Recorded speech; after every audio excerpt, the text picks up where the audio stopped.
CNN 아시아 섹션에 올라온 3분짜리 영상 클립 하나가 하루 만에 조회수 1,000만을 돌파하며 폭발적 반응을 이끌어내고 있습니다. 주인공은 프랑스 에콜 폴리테크닉의 엘로이즈 가르니에 교수, 42세 도시공학 박사이자 CNN 도시계획 자문위원입니다. 그녀가 제작한 서울의 도시 기적, 시민이 지키는 도시라는 제목의 영상이 전 세계적으로 화제를 불러일으키고 있어요. 놀라운 건 이 영상이 한국의 청계천과 서울 시민 문화를 다룬 내용이라는 점입니다. 처음 한국에 파견될 때 엘로이즈 교수는 청계천을 이미 교과서에서 인용해온 모델 정도로만 생각했다고 합니다. 하지만 현장에서 목격한 것은 도심 한복판에서 수달과 백로가 서식하고 시민들이 자발적으로 질서를 만들어가는 놀라운 광경이었어요. 내레이션 넣지 말고 그대로 보여주세요라는 그녀의 요청으로 만들어진 무음 영상이 오히려 더 강력한 메시지를 전달했습니다. 유럽과 미국 주요 도시들에서 청계천 모델 도입을 검토하겠다고 발표했고 에미상 후보에도 올랐어요. 단순한 도시재생 조사가 어떻게 전 세계를 감동시킨 기적의 영상이 됐을까요? 프랑스 전문가의 시선을 완전히 바꿔놓은 청계천에 숨겨진 진실이 대체 무엇이었는지 지금 바로 알아보겠습니다. 잠깐만요. 혹시 지금 어디서 듣고 계신가요? 끝까지 들어주시면 2026년에도 건강하고 행복한 기운 듬뿍 받으실 거예요. 파리 샤를 드골 공항에서 인천행 비행기에 오르며 엘로이즈 가르니에 교수는 이번 출장에 대한 기대감을 정리하고 있었습니다. 42세인 그녀는 프랑스 에콜 폴리테크닉의 도시공학 교수이자 CNN의 도시계획 자문위원으로 활동하고 있었어요. 지난 10년간 유럽 주요 도시의 재개발 프로젝트를 분석해온 전문가였습니다. 이번 한국 방문은 CNN에서 의뢰한 청계천 복원 프로젝트 후속 다큐멘터리를 위한 현장 자문이었어요. 청계천은 이미 그녀가 수년간 논문과 강의에서 인용해온 모델이었습니다. 아시아 최고의 도시재생 성공 사례라는 평가를 받고 있다는 건 이미 잘 알고 있었어요. 하지만 교과서나 보고서로만 접했을 뿐 직접 현장을 걸어본 적은 없었습니다. 훌륭하긴 해도 현장이란 건 다르니까. 11시간의 비행 후 인천공항에 도착했어요. 공항에서 서울 시내로 들어가는 길에 가이드로 나온 박지윤 담당관과 첫 인사를 나눴습니다. 서울시 도시재생본부 도시경관 담당관인 그녀는 38세에 차분하면서도 명료한 인상이었어요. 엘로이즈 교수님 반갑습니다. 청계천을 직접 보시게 되어 기대되실 것 같아요. 네, 오랫동안 기다려온 기회예요. 사실 저는 청계천 복원 당시 시민 반대 설득에 참여했던 실무자 중 하나거든요. 그때의 경험도 함께 말씀드릴 수 있을 거예요. 박 담당관의 말이 흥미로웠어요. 95% 반대 여론을 어떻게 극복했는지는 전 세계 도시계획가들이 가장 궁금해하는 부분이었거든요. 첫 일정으로 광화문 인근 청계광장을 방문했습니다. 지하철 1호선 시청역에서 나와 몇 걸음만 걸으니 청계천의 시작점이 나타났어요. 와! 엘로이즈는 첫 감탄을 내뱉었습니다. 도심 한복판에 이런 공간이 있다는 게 믿어지지 않았어요. 바닥 분수에서 물줄기가 솟아오르고 그 사이로 아이들이 뛰어놀고 있었습니다. 벤치에는 노부부가 앉아서 여유롭게 대화를 나누고 있었고 일본 관광객들이 조심스럽게 셔터를 누르고 있었어요. 도심의 복잡함과는 완전히 분리된 평화로운 공간이었습니다. 2003년에 여기는 고가도로 아래 암울한 공간이었어요. 박 담당관이 설명했어요. 차량 소음과 배기가스, 그리고 복개된 하천 위로 노점상들이 빽빽하게 들어서 있었죠. 엘로이즈는 지금의 모습과 과거를 비교해 보려고 했지만 쉽지 않았어요. 너무나 완전히 다른 공간이 되어 있었거든요. 청계천을 따라 걷기 시작했습니다. 낮은 수로를 따라 조성된 보행로는 정말 아름다웠어요. 맑은 물이 콸콸 흘러가고 그 위로는 다양한 교량들이 아치를 그리고 있었습니다. 도심 한복판이라는 게 믿어지지 않을 만큼 조용하고 평화로웠어요. 그런데 갑자기 물가에서 하얀 새 한 마리가 시선에 들어왔습니다. 긴 목을 가진 우아한 새가 물속을 들여다보고 있었어요. 저건 백로네요. 박 담당관이 말했어요. 도심에 백로가 살고 있다고요? 네, 복원 이후 정착한 새들이에요. 지금은 25종 정도의 어류와 500여 종의 식물이 서식하고 있어요. 엘로이즈는 깜짝 놀랐어요. 유럽의 도시재생 프로젝트에서는 이런 수준의 생태 복원을 본 적이 거의 없었거든요. 백로가 망설이다가 날개를 펼치며 하늘로 날아올랐어요. 도심의 빌딩들 사이로 사라져가는 그 모습이 신비로웠습니다. 정말 놀라워요. 엘로이즈가 중얼거렸어요. 27개월의 공사로 이런 변화가 가능했다는 게 믿어지지 않아요. 기술적으로는 충분히 가능한 일이었어요. 하지만 진짜 어려웠던 건 시민들을 설득하는 거였죠. 박 담당관의 말에 고개를 끄덕였어요. 기술보다 사람이 더 복잡한 문제였다는 걸 엘로이즈도 잘 알고 있었거든요. 저녁에 호텔로 돌아와서 첫날의 인상을 정리했어요. 첫날 소감 청계천은 예상보다 훨씬 인상적. 단순한 기술적 성취를 넘어서 도시와 시민의 관계를 바꾼 프로젝트. 도심에 백로가 서식한다는 것 자체가 상징적. 창밖으로 서울의 야경이 보였어요. 수많은 불빛들 사이 어디선가 청계천이 조용히 흘러가고 있을 거였습니다. 내일은 더 깊숙이 들어가서 시민들의 일상을 관찰해 볼 예정이었어요. 과연 이 아름다운 공간이 시민들에게는 어떤 의미일까 궁금했습니다. 엘로이즈는 원래 수치와 데이터로 도시를 분석하는 것을 선호했지만 오늘 본 백로의 모습은 숫자로는 설명할 수 없는 무언가가 있었어요. 도시는 구조가 아니라 사람이 만든다. 박 담당관이 했던 말이 계속 머릿속을 맴돌았습니다. 내일부터는 그 사람들의 이야기를 더 자세히 들어봐야겠다고 생각했어요. 둘째 날 아침, 엘로이즈는 박 담당관과 함께 청계천의 역사를 더 깊이 들여다보기 시작했습니다.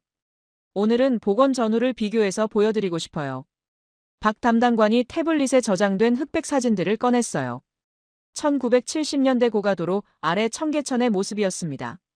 사진 속에는 암울한 콘크리트 구조물 아래로 더러운 물이 흘러가고 있었어요.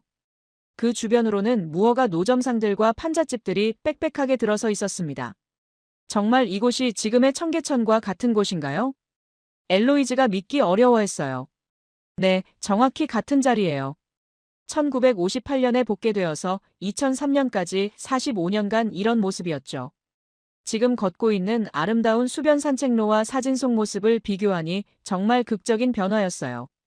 청계천을 따라 더 깊숙이 걸어가면서 박 담당관이 복원 과정의 어려움을 설명했습니다. 가장 큰 반대는 상인들이었어요. 이곳에서 생계를 유지하던 2만여 명의 상인들이 95% 반대했거든요. 그런 반대를 어떻게 극복하셨나요? 무엇보다 진정성 있는 대화였어요.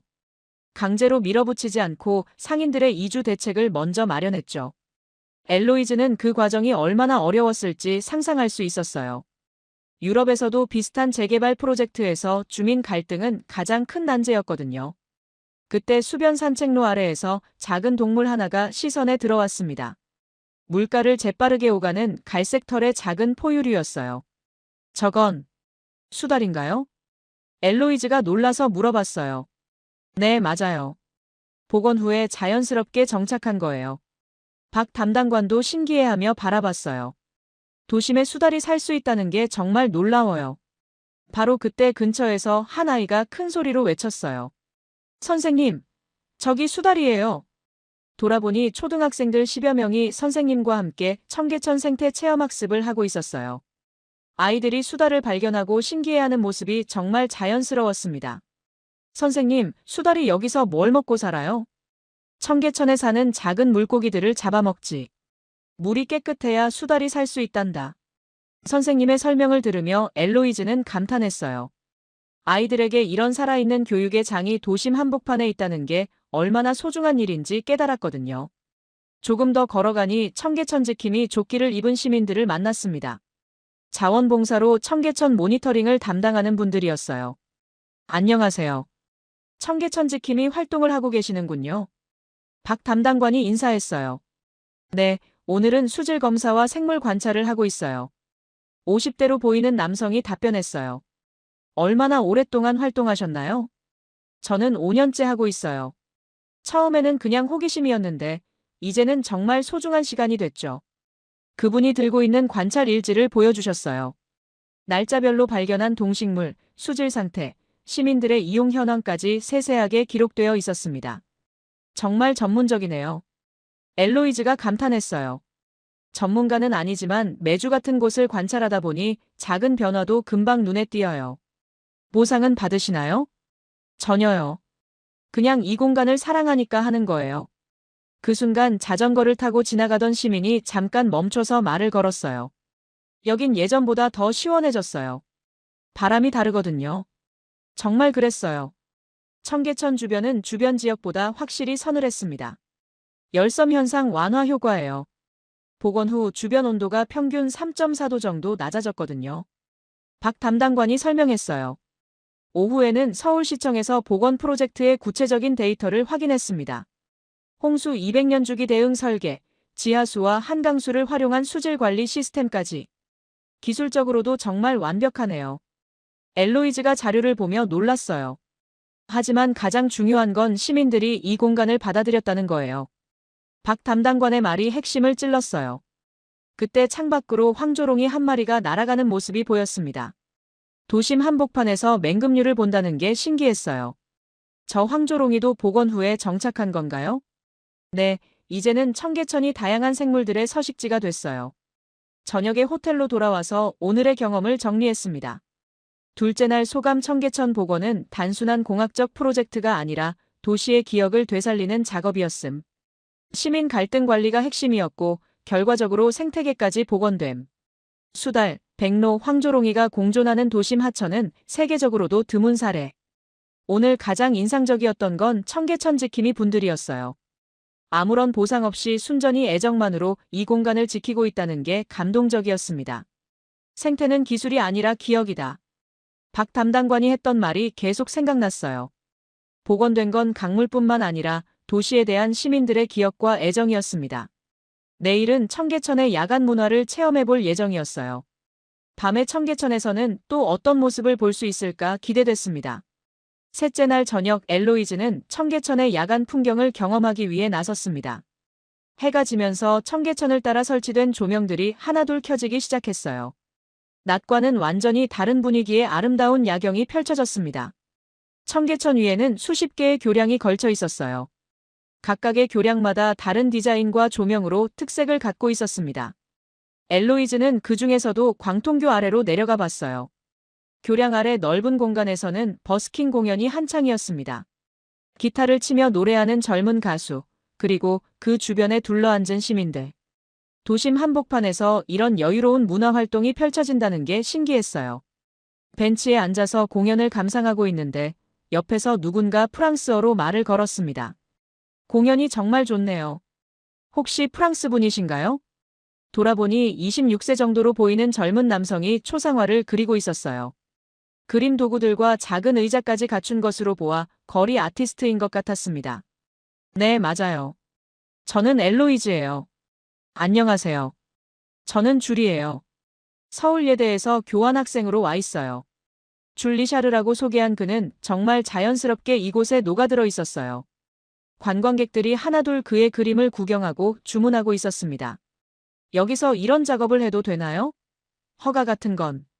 서울시설공단의 아마추어 공연으로 사전 신청을 했어요. 초상화 그리기는 비음악 공연으로 분류되는데 상거래 목적이 아니면 무료로 허가받을 수 있거든요. 줄의 설명이 흥미로웠어요. 절차가 복잡하지 않나요? 전혀요. 온라인으로 간단하게 신청하면 돼요.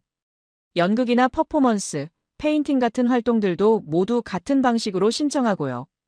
음악 공연도 마찬가지인가요? 네, 버스킹도 사전 신청이 필수예요.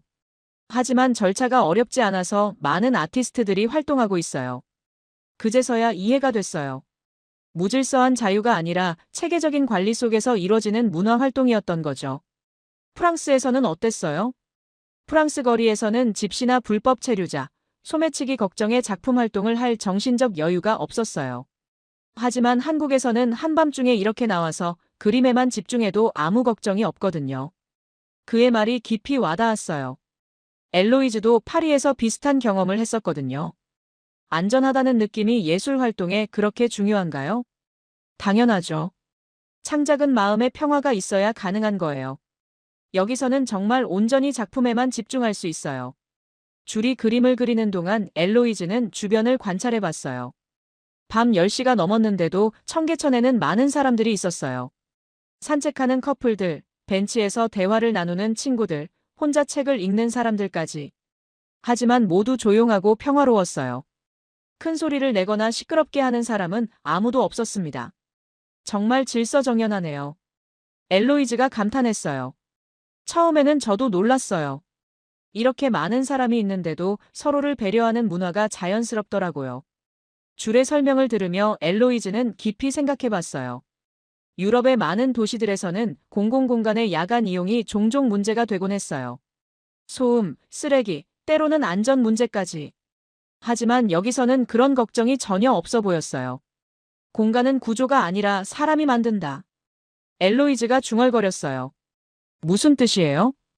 아무리 좋은 시설을 만들어도 그것을 이용하는 사람들의 의식이 뒷받침되지 않으면 의미가 없다는 거예요. 정말 그런 것 같아요. 여기 사람들은 이 공간을 정말 소중하게 생각하는 것 같거든요. 줄의 말에 고개를 끄덕였어요. 그때 한 관광객이 다가와서 초상화를 주문했어요. 일본에서 온 젊은 여성이었는데 줄과 한국어로 대화를 나누며 포즈를 취했습니다. 줄이 그림을 그리는 동안 그 여성과 잠깐 이야기를 나눴어요. 한국은 처음이세요? 네, 친구 추천으로 청계천을 보러 왔어요. 정말 아름다운 곳이네요. 밤에도 안전한가요? 네, 전혀 걱정 안 됐어요. 사람들도 친절하고 질서정연해서 편하네요. 일본 관광객의 증언도 줄의 말과 일치했어요.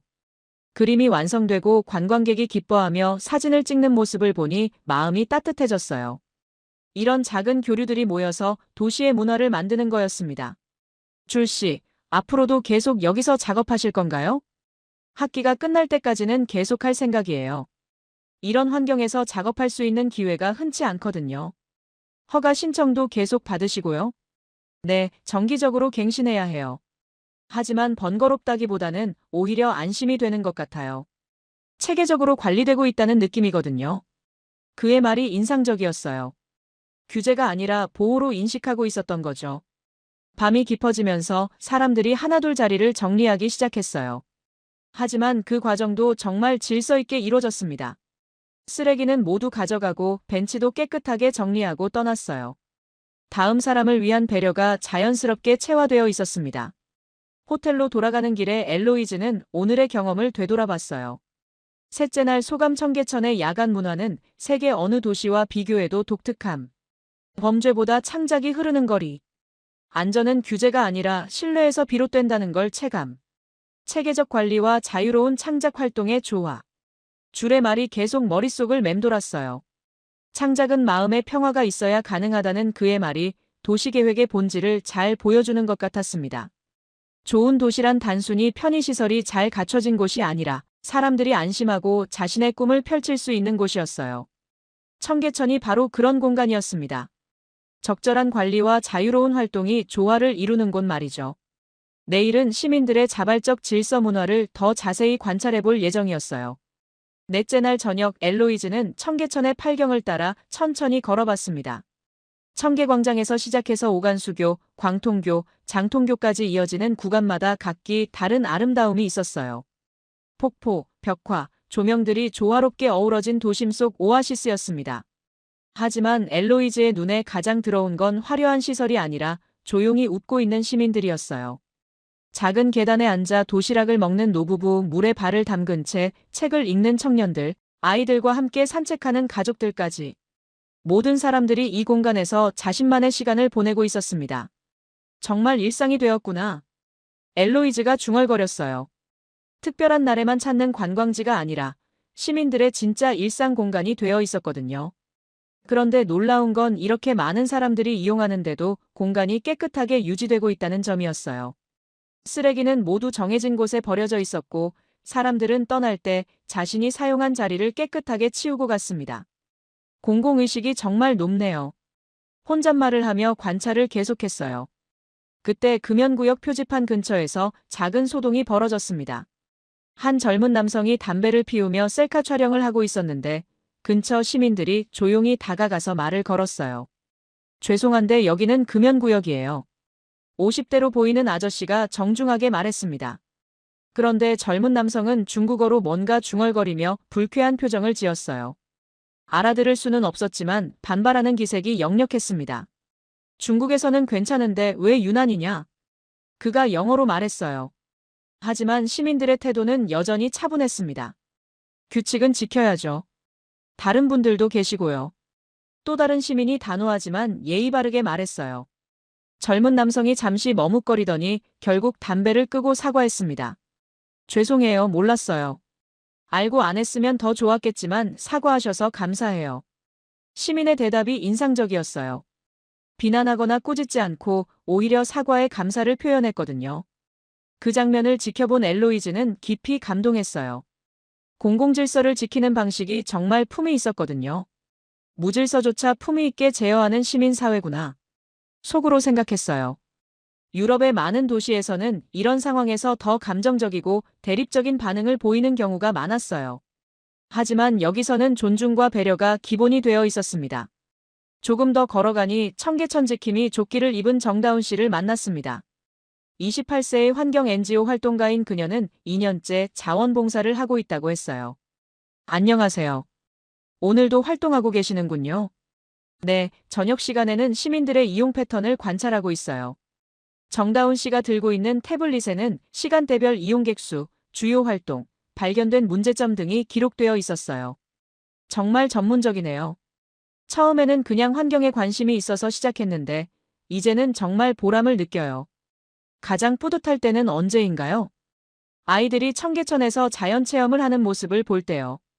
도심에서도 이런 교육이 가능하다는 게 정말 소중하거든요. 정다운 씨의 눈빛이 정말 진심 어린 것 같았어요. 혹시 문제점은 없나요? 가끔 외국 관광객들 중에 규칙을 모르는 분들이 계시긴 해요. 하지만 대부분 설명해드리면 이해해주세요. 아까 본 상황 같은 건가요? 네, 맞아요. 문화 차이는 있지만 대화로 충분히 해결돼요. 정다운 씨의 말처럼 갈등을 해결하는 방식이 정말 성숙했어요. 밤 9시가 넘으면서 사람들이 하나둘 집으로 돌아가기 시작했어요. 하지만 청계천은 여전히 활기차게 살아있었습니다. 야간 조깅하는 사람들, 자전거를 타는 시민들, 그리고 여전히 벤치에서 휴식을 취하는 사람들까지 24시간 도시의 모습이네요. 엘로이즈가 감탄했어요. 네, 안전하니까 가능한 거죠. 정다운 씨가 답했어요.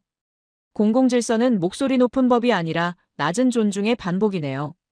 엘로이즈의 말에 정다운 씨가 고개를 끄덕였어요. 호텔로 돌아와서 오늘의 경험을 정리했습니다. 넷째 날 소감 청계천의 진짜 기적은 시설이 아니라 시민의식. 갈등 상황에서도 품위를 잃지 않는 성숙한 대응 방식. 자발적 참여와 존중을 바탕으로 한 공동체 문화.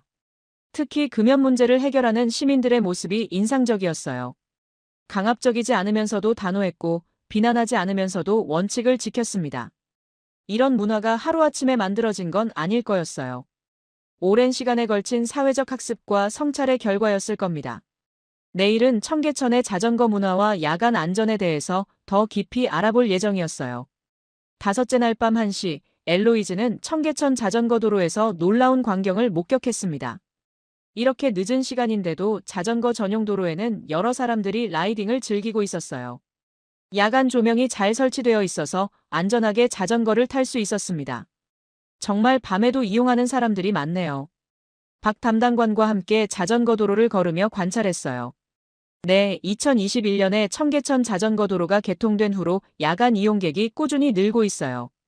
청계광장에서 고산자교까지 약 5.94km 구간의 자전거 전용 도로는 정말 잘 설계되어 있었어요. 차도와 완전히 분리되어 있고 안전 표지판과 조명도 충분했습니다. 그때 헬멧을 쓴 한 여성이 자전거를 타고 지나갔어요. 24세 정도로 보이는 외국인이었습니다. 실례합니다. 이 시간에 혼자 자전거 타셔도 괜찮으세요? 엘로이즈가 영어로 말을 걸어봤어요. 여성이 자전거를 세우고 대답했어요. 아, 전혀 괜찮아요.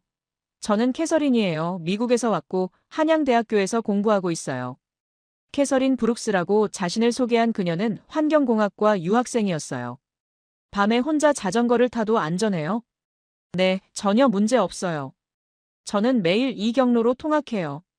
밤 1시에 여자 혼자 자전거를 타고 다녀도 아무런 걱정이 없거든요. 캐서린의 증언이 정말 놀라웠어요. 미국에서는 어땠나요? 미국에서는 이런 시간에 혼자 자전거 타는 건 상상도 못해요. 특히 여성은 더욱 위험하죠. 다른 나라와 비교해보면 어떤가요? 런던에서 교환학생을 했었는데 템스강 자전거길보다 이쪽이 더 좋아요.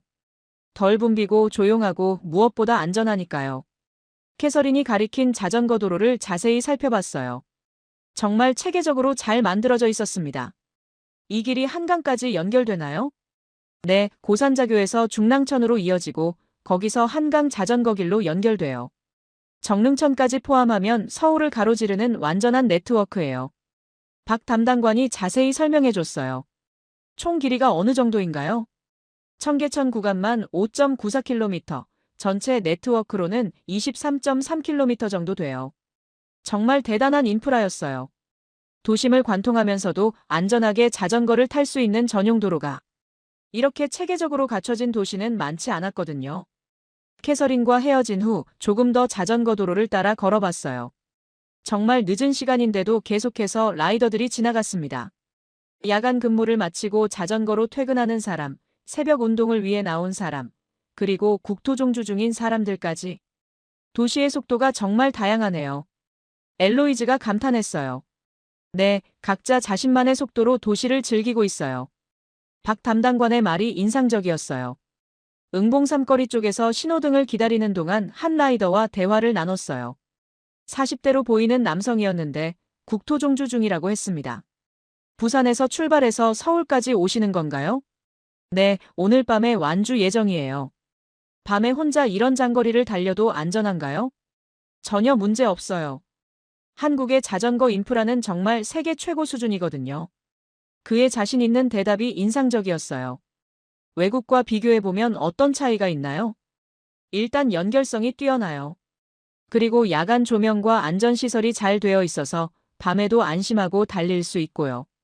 시민들의 인식은 어떤가요? 자전거에 대한 배려 문화가 잘 되어 있어요. 운전자들도 자전거를 배려하고 보행자들도 자전거 도로를 침범하지 않으려고 노력하죠. 정말 그랬어요. 자전거 도로를 걸으면서 관찰해보니 보행자들이 자전거 전용 구간을 침범하지 않으려고 조심하는 모습을 볼 수 있었어요. 새벽 2시가 넘어서도 청계천 자전거 도로의 활동은 계속됐어요. 물론 낮보다는 한적했지만 여전히 이용하는 사람들이 있었습니다. 정말 24시간 도시네요. 엘로이즈가 놀라워했어요. 서울은 정말 잠들지 않는 도시예요. 특히 청계천 같은 곳은 언제든 시민들에게 열려 있죠. 호텔로 돌아가는 길에 오늘의 경험을 되돌아봤어요. 특히 캐서린의 증언이 인상적이었습니다. 밤 1시에 여자 혼자 자전거를 타도 걱정이 없다는 것은 정말 대단한 수준의 안전성을 의미했거든요. 이런 안전은 단순히 CCTV나 순찰로만 만들어지는 게 아니었어요. 시민들의 상호 신뢰와 배려, 문화가 바탕이 되어야 가능한 일이었습니다. 5째 날 소감 청계천 자전거 인프라는 세계 최고 수준. 야간 안전성과 네트워크 연결성이 탁월. 도시의 속도는 젊은이만의 것이 아니라 모든 시민이 각자의 리듬으로 도시를 즐길 수 있는 환경. 내일은 지금까지의 관찰 내용을 영상으로 정리해서 CNN에 보낼 예정이었어요. 과연 어떤 반응이 나올지 궁금했습니다. 6째 날, 엘로이즈는 지금까지 촬영한 영상들을 정리하기 시작했습니다. 호텔방에서 노트북을 켜고 지난 며칠간 기록한 클립들을 하나씩 검토했어요. 청계천의 백로, 수달의 모습, 시민들의 자발적 질서 문화, 그리고 야간 자전거 문화까지. 그 중에서도 특히 마음에 드는 장면이 하나 있었어요. 청계천 지킴이 정다운 씨와 아이들이 함께 생태 관찰을 하는 모습이었습니다. 아이들이 수달을 발견하고 신기해하는 순간, 그리고 정다운 씨가 자연의 소중함을 설명하는 장면. 어떤 연출도 없이 자연스럽게 벌어진 진짜 교육의 모습이었어요. 이 장면이면 충분해. 혼잣말을 하며 그 클립을 CNN 편집부에 전송했습니다. 함께 보낸 메모에는 간단한 메시지를 적었어요. 내레이션 넣지 말고 그냥 그대로 보여주세요. 2시간 후 CNN 편집부에서 연락이 왔어요. 엘로이즈, 이 영상 정말 감동적이네요. 어떻게 이런 자연스러운 장면을 담았어요? 그냥 있는 그대로 기록한 거예요. 연출이나 각본 없이요. 이거 특집 클립으로 먼저 송출해봐도 될까요? 편집부 팀장 장알랭 슈미트의 제안이었어요. 어떤 식으로요? 3분 정도로 편집해서 CNN 아시아 뉴스 시간에 특별 클립으로 방영하는 거예요. 엘로이즈는 그 제안이 좋았어요. 긴 다큐멘터리보다 짧고 강렬한 메시지가 더 효과적일 수도 있었거든요. 그날 저녁 CNN 아시아 뉴스에서 청계천 클립이 방영됐습니다. 제목은 서울의 도시 기적 시민이 지키는 도시였어요. 아무런 음악이나 내레이션 없이 오직 현장의 소리만 담긴 3분짜리 영상이었어요. 아이들의 웃음소리, 물 흐르는 소리, 그리고 정다운 씨의 따뜻한 설명까지. 방송이 끝나고 30분도 안 되어 반응이 쏟아지기 시작했어요. CNN 공식 계정의 해당 게시물에 댓글이 폭주했습니다. 24시간 만에 조회수가 1천만 회를 넘어섰어요. 서울이 진짜 도시의 미래다. 이런 시민의식을 어떻게 만들 수 있을까? 우리 도시도 청계천 같은 곳이 있었으면 좋겠어요. 전 세계 사람들의 반응이 쏟아졌어요. 특히 도시계획 전문가들의 반응이 뜨거웠습니다. 서울 모델이라는 해시태그가 트렌드에 오르기까지 했어요. 뉴욕타임스에서는 서울의 청계천 도시재생을 넘어서 라는 제목의 기사를 냈고 BBC에서도 서울은 어떻게 도시 신뢰를 만들었나라는 분석 기사를 게재했습니다. 엘로이즈도 이런 폭발적 반응에 놀랐어요. 단순한 현장 기록이 이렇게 큰 반향을 일으킬 줄은 몰랐거든요. 오후에는 긴급 화상회의가 소집됐어요. CNN 파리 본사의 장알랭 프로듀서와 아시아 총괄팀이 참여했습니다. 엘로이즈, 정말 대단한 성과예요. 하루 만에 1천만 조회수는 CNN 역사상 드문 일이에요. 예상보다 훨씬 큰 반응이네요. 이참에 장편 다큐멘터리로 확장하는 게 어떨까요? 좀 더 자극적인 요소들도 추가해서 말이에요. 장알랭의 제안에 엘로이즈는 잠시 망설였어요. 자극적인 요소라고 하면 갈등 상황, 정부와 시민의 대립, 개발 이익 갈등 같은 드라마틱한 요소들 말이에요. 하지만 그런 건 청계천의 본질과는 거리가 멀어요. 시청률을 생각하면 필요한 요소들이죠. 엘로이즈는 고민에 빠졌어요. 분명 더 자극적으로 만들면 더 많은 관심을 끌 수 있겠지만 그것이 진실을 왜곡할 가능성도 있었거든요. 조금 더 생각해보고 답변 드리겠습니다. 화상회의를 마친 후 엘로이즈는 청계천으로 나갔어요. 직접 현장을 다시 보면서 결정을 내리고 싶었거든요. 저녁 무렵 청계천은 여전히 평화로웠어요. 시민들이 자연스럽게 공간을 이용하고 서로를 배려하는 모습이 그대로 있었습니다. 진짜 감동은 설명하지 않아도 전염되는구나. 엘로이즈가 깨달았어요. 오늘의 폭발적 반응이 바로 그 증거였어요. 어떤 자극적인 요소나 인위적인 드라마 없이도 진실 그 자체가 사람들을 감동시킬 수 있었습니다. 그날 밤 장알랭에게 답장을 보냈어요. 장편 다큐는 현재 방향 그대로 진행하고 싶습니다. 자극적인 요소 추가는 사양할게요. 정말로? 시청률을 생각하면 오늘의 반응이 이미 답이잖아요. 진실 그 자체가 가장 강력한 콘텐츠예요. 장알랭도 결국 동의했어요. 실제로 오늘의 성과를 무시할 수 없었거든요. 호텔로 돌아와서 오늘의 경험을 정리했습니다. 6째 날 소감 진짜 감동은 설명하지 않아도 전염된다. CNN 특집 클립의 폭발적 반응이 그 증거. 자극적인 요소나 드라마틱한 연출보다 진실 그 자체가 더 강력한 메시지를 전달한다. 내일이면 한국을 떠나야 했어요. 마지막 날은 개인적인 감상을 정리하고 싶었습니다. 마지막 날 저녁 엘로이즈는 혼자서 청계천을 마지막으로 걸어봤습니다. 일주일 전 처음 왔을 때와는 완전히 다른 시선으로 이 공간을 바라볼 수 있었어요. 같은 풍경이지만 훨씬 많은 의미가 보였습니다. 청계광장에서 시작해서 천천히 상류 방향으로 걸어갔어요. 물소리, 은은한 조명, 그리고 가을 바람까지. 모든 것이 조화롭게 어우러진 완벽한 도심 오아시스였습니다. 걸으면서 이번 주에 만났던 사람들을 하나씩 떠올려 봤어요. 박 담당관의 진솔한 설명, 줄의 자유로운 예술 활동, 정다운 씨의 헌신적인 봉사, 캐서린의 안전한 야간 라이딩까지. 모든 사람들이 각자의 방식으로 이 공간과 관계를 맺고 있었어요. 광통교 아래 벤치에 앉아서 휴대폰 음성 녹음을 시작했어요. 개인적인 소감을 남기고 싶었거든요. 청계천은 강이 아니에요. 첫 문장을 말하는 순간 가슴이 뭉클해졌어요. 이건 기억이에요. 시간을 걸어가는 사람들을 위한 풍경이에요. 지난 일주일간의 모든 경험이 한 문장으로 정리되는 느낌이었어요. 여기서 본 것은 도시공학의 성취가 아니라 공동체 기억의 복원이었습니다. 그때 가로등 아래서 책을 읽고 있는 노신사가 눈에 들어왔어요. 70대 정도로 보이는 분이 벤치에서 여유롭게 독서를 즐기고 있었습니다. 조심스럽게 다가가서 인사를 드렸어요. 안녕하세요. 이 시간에도 독서를 하시는군요. 네, 집에서 읽는 것보다 여기서 읽는 게 더 좋아서요. 어떤 점이 좋으신가요? 조용하면서도 외롭지 않거든요. 사람들이 지나다니니 적당히 활기차고요. 그분의 말이 깊이 와닿았어요. 청계천이 복원되기 전부터 이 동네에 계셨나요?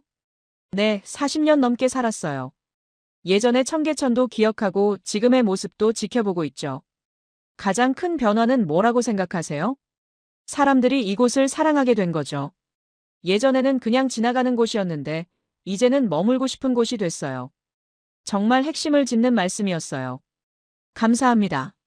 좋은 말씀 들려주셔서. 외국에서 오셨나요? 네, 프랑스에서 왔어요. 청계천이 세계적으로 유명해졌다고 하더군요. 자랑스러워요. 그분의 미소에서 진심 어린 자부심이 느껴졌어요. 음성 녹음을 계속했습니다. 도시재생의 성공은 시설의 완성도가 아니라 시민들의 애정도로 측정되는 것 같습니다. 청계천은 단순히 복개된 하천을 복원한 게 아니라 도시에 대한 시민들의 기억과 애정을 되살린 프로젝트였습니다. 밤이 깊어지면서 사람들이 하나둘 자리를 정리하기 시작했어요. 하지만 여전히 몇몇 사람들은 이곳에서 자신만의 시간을 보내고 있었습니다. 조깅하는 사람, 자전거 타는 사람, 그리고 노신사처럼 독서를 즐기는 사람까지. 이 모든 일상이 가능한 건 신뢰 때문이구나. 엘로이즈가 깨달았어요. 시민들이 이 공간을 신뢰하고 서로를 신뢰하고 그리고 도시를 신뢰하기 때문에 이런 아름다운 일상이 가능한 거였어요. 도시가 시민을 신뢰한다는 것의 위대함. 그리고 그 신뢰는 생태를 살릴 수 있다.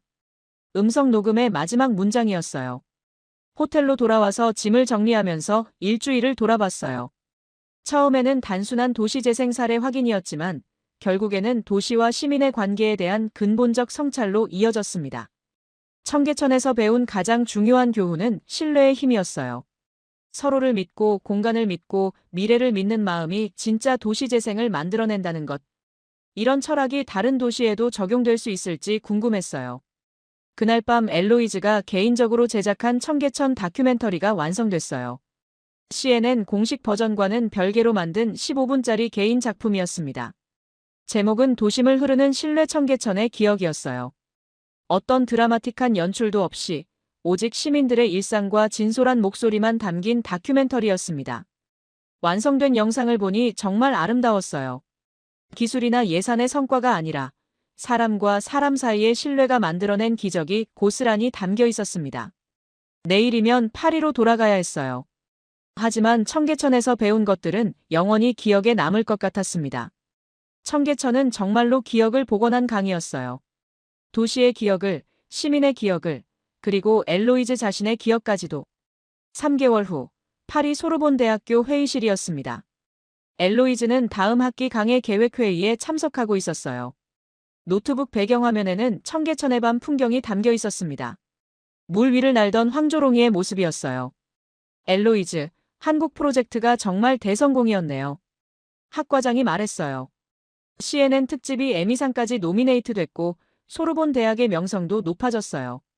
네, 예상보다 훨씬 큰 관심을 받았어요. 다음 프로젝트는 어떤 도시로 갈 건가요? 독, 싱가포르? 동료 교수들이 다음 연구 대상에 대해 의견을 제시했어요. 모두 비슷한 성공 사례를 찾으려는 제안들이었습니다. 하지만 엘로이즈는 잠시 웃으며 다른 대답을 했어요. 모르겠어요. 다만 그 강위의 도시를 더 오래 기억하고 싶어요. 회의실이 조용해졌어요. 무슨 뜻이에요? 청계천에서 배운 건 단순한 도시재생 기법이 아니었어요. 신뢰와 기억에 대한 근본적 성찰이었거든요. 엘로이즈가 노트북 화면을 돌려 모두가 볼 수 있게 했어요. 황조롱이가 청계천 위를 나는 모습이 회의실 스크린에 투영됐습니다. 이런 장면을 성급하게 다른 도시와 비교하거나 모델화하고 싶지 않아요. 학과장이 이해한다는 듯 고개를 끄덕였어요. 그럼 어떤 방향으로 연구를 계속하고 싶으세요? 청계천 모델을 다른 도시에 적용하는 컨설팅 연구는 어떨까요? 새로운 사례를 찾기보다는 검증된 모델을 확산시키는 거죠. 그 제안에 모두가 관심을 보였어요. 실제로 청계천 다큐 방영 후 여러 유럽 도시에서 문의가 들어왔었거든요. 런던, 베를린, 로마 등에서 청계천 모델 도입을 검토하고 있다는 소식도 있었습니다. 좋은 아이디어네요. 청계천 모델 유럽 적용 연구로 진행해 봅시다. 회의가 끝나고 엘로이즈는 개인 연구실로 돌아왔어요. 책상 위에는 한국에서 온 편지가 하나 놓여 있었습니다. 박 담당관으로부터 온 것이었어요. 엘로이즈 교수님 안녕하세요. 한국은 이제 겨울이 왔어요. 청계천에 얼음이 얼고 겨울 철새들이 찾아오고 있습니다. 편지와 함께 겨울 청계천의 사진들이 들어 있었어요. 눈 덮인 수변 산책로, 얼음 위에서 쉬고 있는 새들, 그리고 겨울 옷을 입고 산책하는 시민들의 모습까지. 교수님의 다큐 덕분에 외국인 관광객들이 정말 많이 늘었어요. 특히 유럽에서 오시는 분들이 많아졌고요. 마음이 따뜻해졌어요. 정다운 씨도 안부를 전하라고 하셨어요. 청계천 지킴이 활동이 국제적으로 주목받아서 자원봉사자들이 더욱 활기차게 활동하고 있다고 하더라고요. 레이첼은 곧 답장을 쓰기로 했어요. 창밖으로는 생강이 보였어요. 파리의 겨울강도 나름의 아름다움이 있었지만 청계천에서 느꼈던 생동감과는 조금 달랐습니다. 연구실 벽에는 CNN 에미상 노미네이트 인증서가 걸려 있었어요. 하지만 엘로이즈에게 더 소중한 건 그 옆에 걸린 작은 사진이었습니다. 청계천에서 수달을 발견하고 신기해하는 아이들의 사진이었어요. 그 순수한 호기심과 기쁨의 표정이 아직도 선명하게 기억났습니다. 아무런 연출이나 계획 없이 그저 자연스럽게 벌어진 진짜 교육의 순간이었어요. 오후에 소르본 대학에서 특강 요청이 들어왔어요. 도시와 실내 청계천 모델 분석이라는 제목이었습니다. 엘로이즈는 그 요청을 수락했어요. 청계천에서 배운 것들을 더 많은 사람들과 나누고 싶었거든요. 저녁에 집으로 돌아와서 청계천 다큐를 다시 한번 봤어요. 몇 개월이 지났는데도 여전히 감동적이었습니다. 특히 아무런 음악이나 내레이션 없이 현장의 소리만으로 구성된 부분들이 더욱 인상적이었어요. 물 흐르는 소리, 아이들의 웃음소리, 시민들의 조용한 대화까지. 모든 게 그대로였지만 그래서 더욱 진실했습니다. 댓글들도 다시 읽어봤어요. 이 영상을 보고 서울로 여행 갔어요. 정말 감동적인 도시네요. 우리 도시도 청계천 같은 공간이 있었으면 좋겠어요. 시민과 도시가 서로 신뢰하는 모습이 아름다워요. 전 세계 사람들의 진심 어린 반응들이었어요. 그날 밤 엘로이즈는 일기를 썼어요. 청계천에서 돌아온 지 3개월이 지났지만 여전히 그곳의 영향 아래 있다. 단순한 현장 조사였던 것이 인생의 전환점이 되었다. 도시를 보는 시각이 완전히 바뀌었고 시민과 공간의 관계에 대한 이해도 깊어졌다. 무엇보다 신뢰의 힘을 배웠다. 도시가 시민을 신뢰하고 시민이 도시를 신뢰할 때 진짜 기적이 일어난다는 청계천의 철학이 이제는 내 연구의 핵심이 되었다. 일기를 쓰고 나서 한국 시간으로는 오전이겠구나 생각했어요. 지금쯤 청계천에서는 출근길 시민들이 여유롭게 산책을 하고 있을 거였어요. 그리고 그 중에는 처음 만났던 정다운 씨도 있을 수도 있고 노신사도 여전히 벤치에서 독서를 즐기고 계실 수도 있고요. 엘로이즈의 눈에는 아직도 청계천 위를 나는 황조롱이가 있었어요. 그리고 그 새처럼 자유롭고 신뢰할 수 있는 도시에 대한 꿈도 함께. 내년에는 정말로 다시 청계천을 찾아가고 싶었어요. 이번에는 겨울 청계천의 모습도 보고 1년 동안 어떤 변화가 있었는지도 확인하고 싶었습니다. 창밖으로 파리의 겨울밤이 내려앉고 있었어요. 하지만 엘로이즈의 마음속에는 여전히 청계천의 따뜻한 물소리가 흘러가고 있었습니다. 풍경은 지워져도 기억은 남는다는 걸 청계천이 가르쳐줬어요. 그리고 그 기억은 시간이 지나도 변하지 않는다는 것도요. 언젠가 다시 청계천에서 황조롱이를 볼 수 있을 거였어요. 그때까지 이 마음을 잘 간직하고 있을 생각이었습니다. 유럽 도시재생 담론의 새로운 기준이 된 서울. 그 중심에서 조용히 흘러가는 청계천이 엘로이즈의 마음속에도 영원히 흘러갈 것 같았습니다.